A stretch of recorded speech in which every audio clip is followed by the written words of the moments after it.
के लिए हमारे साथ जुड़े हैं चुनाव विशेषज्ञ अभय कुमार जी। अभय जी, स्वागत है आपका हमारे स्टूडियो में। धन्यवाद। आपसे हमारा पहला प्रश्न है मतदान प्रतिशत को लेकर। अभय जी, पिछले 5 चरणों में औसतन मतदान प्रतिशत 50 से 60% रहा है, रिकॉर्ड किया गया है, और छठे चरण का मतदान अभी जारी है। आपको क्या लगता है इस बार मतदान प्रतिशत कैसा रहेगा? जी देखिए, अगर इन 8 सीटों की बात करें जहां चुनाव हो रहा है तो मॉडरेट वोटिंग का क्षेत्र है।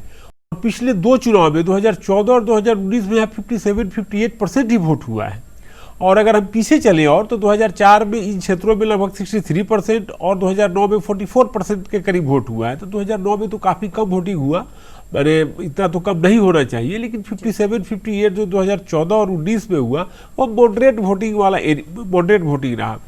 तो मैं आशा करता हूँ कि इतना रहेगा और इसे थोड़ा आगे ज़्यादा जाए तो ज़्यादा अच्छा रहेगा। मैं बता रहा हूँ कि ये जो 8 सीट है मोर और लेस जो बिहार में जो वोटिंग पैटर्न है उसी को फॉलो करता है। जो बिहार में जितना वोटिंग होता है पूरे स्टेट का, उसमें 1-2% कम या ज़्यादा है। मैंने पिछले बार भी बोला, इस बार भी बोल रहा हूँ और भविष्य में भी मौका मिला तो बोलूँगा कि देखिए, धुबरी लोकसभा असम में है, वहाँ पर 2014, 19 और 2000 इस इलेक्शन में भी अभी तक जितना चुनाव हुआ है, जो रिपोर्ट आया है, सबसे ज़्यादा तीनों बार वहाँ वोट हुआ है। 2014 में 88.36, 2019 में 90.66 और इस बार 92.08% वोट हुआ है। 92.08%। समझिए कि कितने वहाँ के लोग एग्रेसिव, कितने अच्छे वोटर हैं, कितने अच्छे ढंग से वोट करते हैं। और मैं एक बात आपका अगला सवाल के पहले मैं कहूँगा कि जिसको वोट करना है वोट करेगा ही करेगा। गर्मी, बरसात, दूरी, थोड़ा ये है वो समस्या नहीं रखता है, बस वोट करना है तो करना है। तो मैं अपने दर्शकों से भी उम्मीद करता हूँ कि अभी आने वाला समय में, आज तो खैर इलेक्शन का हो गया मतलब, लेकिन आगे जिनका वोटिंग का है आप जरूर वोट कीजिए। जी कुछ समय बाकी है आज के वोट में, और आगे बढ़ते हैं सर। अगर हम अगला प्रश्न देखें तो इस चरण में हम देखते हैं तो कई प्रत्याशी ऐसे हैं जो कई बार सांसद रह चुके हैं और कुछ नए चेहरे भी इस बार आ रहे हैं। क्या लगता है मतदाताओं का रुझान क्या रहेगा और इस बार के मुद्दे क्या हैं? कौन से मुद्दे ऐसे हैं जो प्रभावी हैं, जिसे मतदाता जिसके पे नजर टिकाए? जी देखिए, अगर हम इलेक्शन की बात करें तो इलेक्शन सरकार और सरकार विरोध में ही मोर और लेस है। और मैं बता रहा हूं कि अगर नए प्रत्याशी, देखिए अब एक पूरे भारत में और बिहार में एक ट्रेंड चल रहा है कि लोग अब 2 कैंडिडेट को सिलेक्ट करते हैं। 2 कैंडिडेट, भाई इस दोनों में फाइट है, इस दोनों में कॉन्टेस्ट है इलेक्शन का, हम इसको वोट करें इसको वोट करें। अब तीसरे उम्मीदवार के लिए, डमी कैंडिडेट के लिए बहुत कम चांस रह गया है।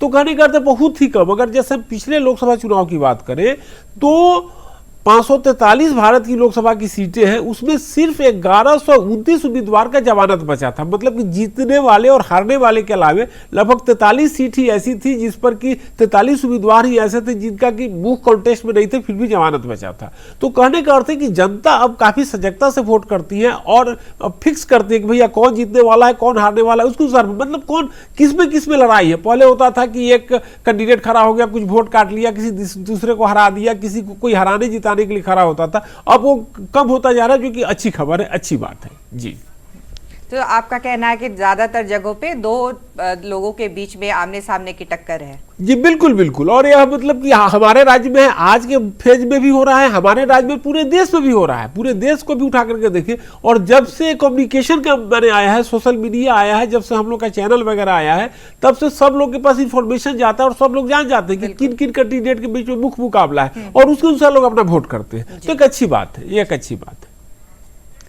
चुनाव आयोग ने इस बार मतदाता जागरूकता पे बहुत अभियान चलाए हैं, सघन अभियान चला है, और अब केवल एक ही चरण बाकी रह गया है जो कि 1 जून को है। क्या लगता है मतदाता वोट देने के लिए अपने घरों से बाहर निकलेंगे? अगला चरण में वोटिंग प्रतिशत कैसा रहना चाहिए? जी देखिए, पहले फेज में अगर बिहार की बात करें, अगर हम बिहार से बात करें फिर आगे निकले, तो पहले फेज में बिहार में 49% वोट हुआ, जो कि कम था।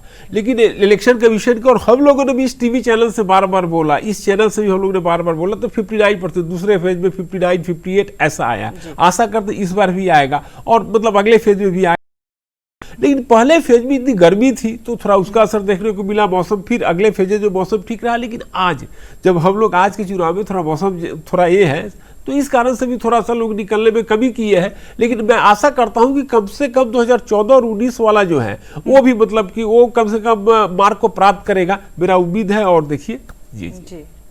तो और सर इस बार क्या लगता है कि महिला वोटरों का प्रतिशत कैसा रहा? हर बार देखा गया है कि महिला वोटर काफी आगे बढ़ चढ़कर मतदान करती दिखी हैं अलग अलग मतदान केंद्रों पर।